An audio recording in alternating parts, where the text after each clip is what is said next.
Hello and welcome back to all round teaching. तो एक good news है तमाम अनएम्प्लॉयमेंट यूथ के लिए जम्मू एंड कश्मीर में। अगर हम बात करें इस वीडियो की, तो इस वीडियो में हम दो चीज़ों को डिस्कस करेंगे शॉर्ट में ही। आपका ज़्यादा टाइम नहीं लेंगे। ऑल राउंड टीचिंग हमेशा आप तक हर एक रिक्रूटमेंट की अपडेट पहुंचाता है और उसके अलावा हर एक कम्पिटेटिव एग्जाम की तैयारी भी कराता है। फिलहाल आपके लिए क्या अपडेट है? अगर हम JKPSC की बात करें, जैसा कि आपने सुना ही होगा, +2 लेक्चरर पोस्ट जो है वो फाइनली आउट हो चुके हैं। ऑफिशियली वो आउट हो चुके हैं। JKPSC ने उनको आउट किया हुआ है और उनके जो फॉर्म है वो कल से लगने शुरू हो जाएंगे। इसके अलावा SI की भी हम थोड़ी सी बात करेंगे। उससे पहले हम सीधे चलते हैं +2 लेक्चरर पोस्ट के नोटिफिकेशन पे, देखते हैं किस सब्जेक्ट में कितने पोस्ट्स है और क्या क्या क्राइटेरिया रहने वाला और number of posts for each subject क्या है। So let's move directly to the notes, in fact official notification. तो ये आप देख सकते हैं, filling up post of lecturer in the school education department UT of Jammu and Kashmir public service commission की तरफ से ये जो नोटिफिकेशन है फाइनली आउट हो चुकी है और आज की डेट पे ही ये आउट हो चुकी है।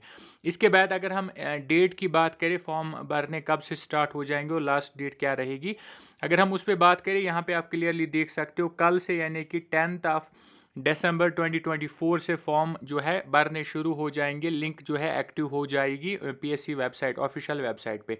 इसके अलावा अगर हम लास्ट डेट की बात करें, लास्ट आपका जो फॉर्म है वो आपको 9 जनवरी 2025 तक भरना है। इन ऑल रेस्पेक्ट्स मीन्स फ़ी भी, डॉक्यूमेंट्स भी, सारा जो प्रोसेस है वो आपको कंप्लीट करना है 9 जनवरी 2025 तक। तो मीन्स कल से लगने शुरू हो जाएंगे और 9 जनवरी जो है वो लास्ट डेट है। ऑलमोस्ट आप मान के चल सकते हैं 1 महीने का टाइम है इस फॉर्म को भरने के लिए आपके पास।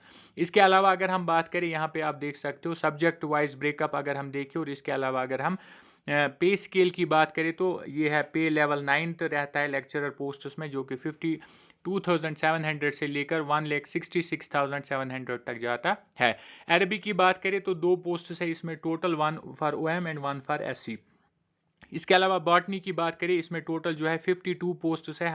Highest number of posts botany में ही है 52, जिसमें ओपन के लिए 21 रहेंगे, RB के लिए 5, SC के लिए 4, ST फर्स्ट के लिए 5, ST सेकंड के लिए, क्योंकि ST को दो कैटेगरीज में ब्रेकअप किया हुआ है, उसके लिए भी 5 है। ALC-IB के लिए 3, OBC के 4 और EWS के 5। इसी तरह से केमिस्ट्री की बात करें, इसमें भी 51 सेकंड नंबर पे यही है number, highest number of posts की अगर हम बात करें, और ओपन के लिए इसमें जो है 21 पोस्ट्स है, बाकी कैटेगरीज में ब्रेकअप है। इसके अलावा हम बात करें कॉमर्स की, तो उसमें सिर्फ टोटल 10 पोस्ट्स है, 4 जो है ओपन के लिए रहेंगे। डोगरी की बात करें 3 पोस्ट्स टोटल है और 2 जो है ओपन मेरिट के लिए रहेंगे। इकोनॉमिक्स की बात करें 28 पोस्ट्स टोटल है, जिसमें कि 11 जो है ओपन के लिए रहेंगे। एजुकेशन की बात करें 48 पोस्ट्स है and 19 for open merit candidates. English की बात करें 49 इसमें पोस्ट्स है और 19 जो है वो OM के लिए है। एनवायरमेंटल साइंस की बात करें 17 और ओपन के लिए टोटल 41। इसके अलावा फंक्शनल इंग्लिश की बात करें 4 पोस्ट्स है इसमें। जियोग्राफी की बात करें 6 पोस्ट्स है इसमें।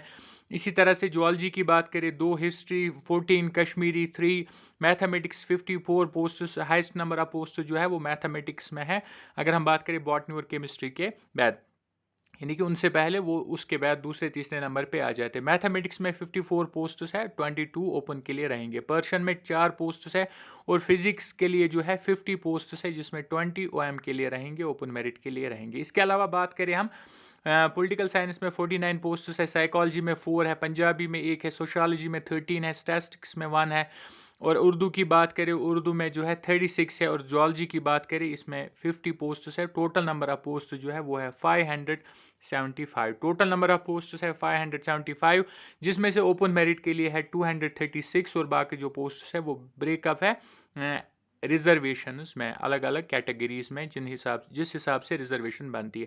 अगर हम क्वालिफिकेशन की बात करें, इस बार प्रिस्क्राइब्ड क्वालिफिकेशन बिल्कुल इन्होंने मास्टर्स डिग्री रखा है लेक्चरर के लिए। जो मास्टर्स डिग्री आपके पास होनी चाहिए रेलेवेंट सब्जेक्ट में फ्रॉम ए रिकॉग्नाइज्ड यूनिवर्सिटी, तो आप इस फॉर्म के लिए एलिजिबल है, आप फॉर्म भर सकते हैं। इसके अलावा एज की बात करें, यहाँ पे आप देख सकते हो ओपन मेरिट के लिए 40 ईयर्स है और कैटेगरीज के लिए अगर हम बात करें 43 है, PHC के लिए 42 है और इन सर्विस कैंडिडेट्स के लिए 40, यानी 40 से लेकर 43 तक एज है। तो एज में कोई कटौती देखने को नहीं मिली है। इसके अलावा रिजर्वेशन की बात करें, रिजर्वेशन जो भी रूल्स है 2005 रिजर्वेशन रूल्स के हिसाब से वही इस पे भी अप्लाई होता है। और इसके अलावा कुछ हॉरिजेंटल रिजर्वेशन की बात करें, उसमें 16 पोस्ट जो है वो हॉरिजेंटल रिजर्वेशन के थ्रू बेंचमार्क डिसेबिलिटी कैंडिडेट्स के लिए जाते हैं, जिनका ब्रेकअप आप ये यहाँ पे देख सकते हो। हर एक सब्जेक्ट में से एक से लेकर दो दो पोस्ट्स हॉरिजेंटल रिजर्वेशन में जाते हैं for benchmark person with benchmark disability. इसके अलावा हम बात करें कि आपको कौन कौन सा फॉर्म भरते वक्त आपको कौन कौन सा डॉक्यूमेंट रखना है। सबसे पहले आप डोमिसाइल होने चाहिए, यानी यूटी आप जम्मू एंड कश्मीर के आप रहने वाले होने चाहिए, तब आप फॉर्म भर सकते हो। एग्जाम सेंटर की बात करिए, आप ये खुद चूज़ कर सकते हो। और फीस की हम बात करें, ओपन मेरिट के लिए जनरल कैटेगरी के लिए 1200 फीस रहने वाली है, रिजर्व्ड कैटेगरीज के लिए 700, और जो PHC कैंडिडेट्स हैं उनके लिए बिल्कुल फ़ी एग्जेम्प्टेड है, कोई भी फीस उनको यहाँ पे भरना नहीं है। डॉक्यूमेंट्स की बात करें, डॉक्यूमेंट्स जो आपको ज़रूरी अपलोड करने, उनमें आपकी डेट ऑफ बर्थ सर्टिफिकेट है, डोमिसाइल है, बैचलर्स डिग्री है और पोस्ट ग्रेजुएशन डिग्री, और अगर आप MPhil है तो वो भी है, PhD है तो उसके भी जो है मार्क्सशीट आपको यहाँ पे अपलोड करनी पड़ेगी। इसके अलावा हम बात करें, अगर आप कैटेगरी से बिलोंग करते तो आपको कैटेगरी सर्टिफिकेट भी अपलोड करनी है। तो ये थी कुछ ज़रूरी चीज़ें जो आपको फॉर्म भरते वक्त ध्यान में रखनी है, और ये सारे डॉक्यूमेंट्स आपको अकॉर्डिंगली अपलोड करने, और फीस जो है वो भी अकॉर्डिंगली भरनी है। मास्टर्स अगर आपके पास है तो आप ये फॉर्म भर सकते हैं, आप लेक्चरर के लिए एलिजिबल है। इसके अलावा बात करें हम सिलेबस क्या रहने वाला है, अगर हम सिलेबस की बात करें, क्लियरली आप यहाँ पे देख सकते हो सिलेबस जो है सेपरेटली नोटिफाई किया जाएगा, यानी उसके लिए एक और नोट्स JKPSC की तरफ से आएगी, जिसमें वो पूरा डिटेल्ड सिलेबस देंगे हर एक सब्जेक्ट का।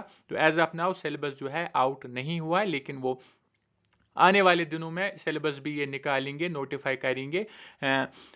जल्दी हम मान के चल सकते हैं कि कुछ ही दिनों में वो नोट्स भी आ जाएगी, जिसमें सिलेबस सब्जेक्ट वाइज सिलेबस दिया होगा। सो कल से आप फॉर्म भर सकते हो, और कोशिश कीजिए कि अगर आप एलिजिबल है तो पहली फॉर्म भरिए, लास्ट डेट तक ना जाइए, ताकि लास्ट मिनट जो रश होता है और जो फिर प्रॉब्लम होती है सर्वर डाउन वगैरह, उसका आप शिकार ना हो। इसके अलावा अगर हम बात करें, ये कुछ अगर आप फॉर्म भरने में दिक्कत हो रही है, इस नोटिफिकेशन के नीचे जो इंस्ट्रक्शंस है इनको आप रेफर करेंगे, तो अकॉर्डिंगली आप अपना फॉर्म भरेंगे तो आपको कोई दिक्कत नहीं होगी, आप खुद भी इस फॉर्म को फिलअप कर सकते हैं।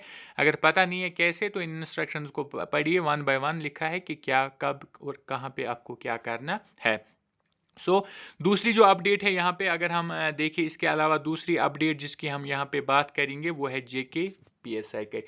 जैसा कि आपको पता ही होगा, जम्मू एंड कश्मीर पुलिस का जो SI का पोस्ट है, उसके फॉर्म जो है ऑलरेडी उसकी लिंक एक्टिव है, SSB के साइट पे आप जाके अपना फॉर्म भर सकते हैं। लेकिन अगर हम इसके एज की बात करें, 28 ईयर्स इसकी एज रखी गई थी, 18 to 28 ईयर्स, जैसे कि कांस्टेबल में थी। और फिर काफ़ी सारी एस्पायरेंट्स ने जो है इसके लिए एजुटेशन की थी कि एज को बढ़ाया जाए, तो बढ़ाया नहीं गया। और फिर कुछ अराउंड 70 कैंडिडेट्स ने पिटिशन भी फाइल किया था, जिनको SS कोर्ट की तरफ से डायरेक्शन मिली थी कि इनको एग्ज़ाम में लिया जाए, तो लेकिन फाइनली वो फॉर्म नहीं भर सके, बाकी चीज़ें हुई, तो वो एज अपना वो केस ऐसे ही है।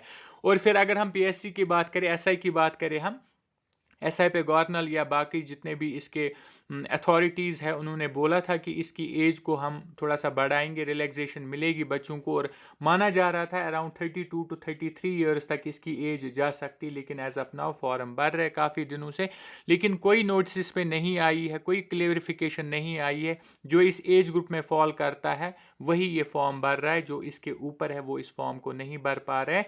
और फिलहाल अथॉरिटी की तरफ से भी कोई डिसीजन नहीं आ रहा है एज को लेके कि बढ़ाई जाएगी या नहीं बढ़ाई जाएगी। लग रहा है फिर से वैसे ही होगा, बच्चे पिटिशन फाइल करेंगे, फिर जैसा कांस्टेबल में हुआ शायद वैसा ही हो सकता है, कोर्ट में केस जाएगा, पता नहीं फिर कब तक खींचा जाएगा। लेकिन जहाँ तक मेरा व्यू पॉइंट है, मैं आपको एक बात बता दूँ, इसमें थोड़ी सी इधर उधर की भी, मतलब सोर्सेज से भी थोड़ी सी इन्फॉर्मेशन लेके, लेकिन आप इसको मेरा ओपिनियन मान सकते हैं कि जो SSB है या गवर्नमेंट की बात करें, वो बिल्कुल इसकी एज रिलैक्सेशन पे इंटरेस्टेड नहीं है। वो नहीं चाहते कि इसकी एज बढ़ा दी जाए, और जो अनएम्प्लॉयड यूथ है, जिनके 2-4 साल पीछे बहुत वेस्ट हुए किसी कारण से, हुकूमत ना होने की कारण से या कोविड के वजह से, तो लेकिन उनको छोड़ते हुए, उनकी रिक्वेस्ट कंसिडर ना करते हुए, गवर्नमेंट बिल्कुल एज ऑफ नाउ बिल्कुल इसमें इंटरेस्टेड नहीं है इसकी एज बढ़ाने को। और वो चाहते हैं कि लास्ट डेट आए, बच्चे फॉर्म भरे, लिंक क्लोज हो, और वो फिर उसके बाद सिलेबस पे जाए, सिलेबस निकाले, फिर एग्ज़ाम शेड्यूल निकाले, एग्ज़ाम कंडक्ट करे, बच्चे जो करेंगे उनको करने दो, जो कोर्ट जाते हैं उनको जाने दो। तो कोई फ़र्क नहीं पड़ता। सो मेरी ये सबसे यही जो है एक रिक्वेस्ट रहेगी कि अगर आप इसके लिए एलिजिबल नहीं हैं तो आप इसके पीछे मत भागिए, लास्ट में कुछ हासिल नहीं होगा, कुछ हाथ में नहीं आएगा, क्योंकि गवर्नमेंट इसमें इंटरेस्टेड नहीं है, वो नहीं चाहती है इसकी एज बढ़ा दी जाए, वरना वो ऑर्डर पहले ही आया होता और बढ़ गई होती। इसीलिए आप क्या करेंगे, जिन पोस्ट्स के लिए आप एलिजिबल है आप उनमें फॉर्म भरिए, या भरा हुआ है तो उनकी प्रिपरेशन कीजिए, उसके लिए आप हार्ड वर्क कीजिए, उसके उस पोस्ट को हासिल करने की कोशिश कीजिए, इसको छोड़ दीजिए क्योंकि इस पे आपका टाइम ज़ाया होगा।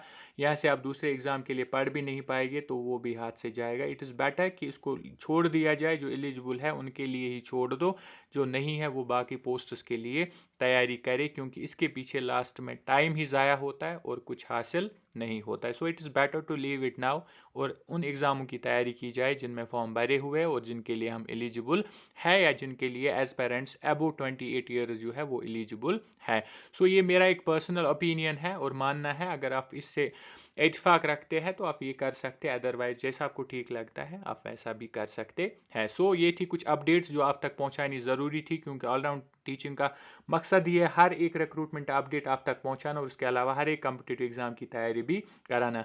अगर हम बात करें SI की, उसके क्लासेस भी जल्दी स्टार्ट होंगे ऑलराउंड टीचिंग पे, और अगर हम लेक्चरर की बात करें इस पे भी हम क्लासेस लाएंगे, सारे सब्जेक्ट्स के लिए नहीं, देखेंगे किस किस पे हम कंफर्टेबल रहते या कौन कौन सा अवेलेबल होता है सब्जेक्ट टीचर हमें, उसके लिए भी हम आपको तैयारी कराएंगे और आने वाले दिनों में हम आपको क्लास शेड्यूल बाकी अपडेट देंगे। सो इस वीडियो में आप तक इतना ही पहुंचाना है था, और जाते जाते अगर ऑलराउंड टीचिंग को सब्सक्राइब नहीं किया है, do subscribe all round teaching, like and share also. Thank you.